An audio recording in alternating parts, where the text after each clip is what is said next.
ফরজ গোসল না করে যদি সংসারের কোনো কাজ করা হয় সেই ঘরে দুটো বিপদ আসবেই আসবে। এটা আমার কথা নয়, এটা হাদিস থেকে প্রাপ্ত কথা। আল্লাহু আকবার। আমাদের বর্তমান সোসাইটিতে এই সমস্যাটা অনেক বেশি হয়, ঠিক কিনা? অনেক হয় না?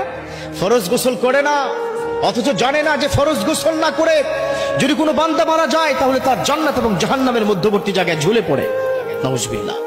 আমার এক বোন চোখের পানি ছেড়ে দিয়ে মোবাইলে আমার সাথে কান্না, হুজুর কি আর বলবো, দুঃখের কথা, কষ্টের কথা, ভয়ের কথা, আমার স্বামী ফরজ গোসল ছাড়াই মারা গেছে।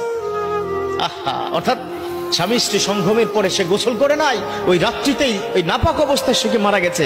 আমাকে জিজ্ঞাসা করে, হুজুর তিনি কি জান্নাতি নাকি জাহান্নামী? কত কঠিন কথা, স্ত্রী স্বামীর বিষয় কথা বলে। তো বর্তমান সময় এত মারাত্মক পরিস্থিতি, আসলে ইয়াংরা বর্তমান সময় এই সোসাইটিতে, এই অ্যান্ড্রয়েড মোবাইলের যুগে, এই মোবাইলের যুগে রাত 3টার আগে কেউ ঘুমাতে চায় না। তারপরে কি করে, যখন ঘুমিয়ে যায় ফজরের সময় উঠতে পারে না। বিশেষ করে এই যে ইয়াংরা, তোমাদের এই প্রবলেমটা আছে।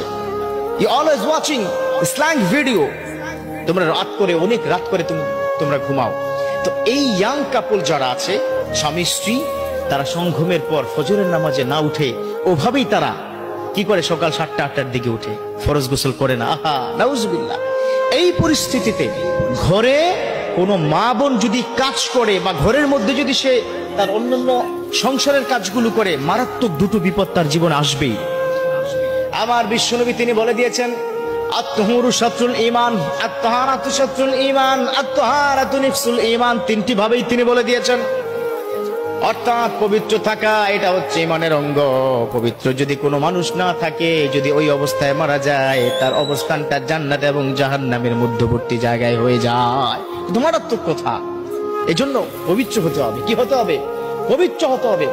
আমার বিশ্বনবীর স্পষ্ট কথা, কোনো মা, কোনো বোন, কোনো স্বামী অপবিত্র অবস্থায় সে যদি আল্লাহর কাছে যায়, আল্লাহর সিদ্ধান্ত সে কি জান্নাতে যাবে নাকি জাহান্নামে যাবে। কত মারাত্মক কথা।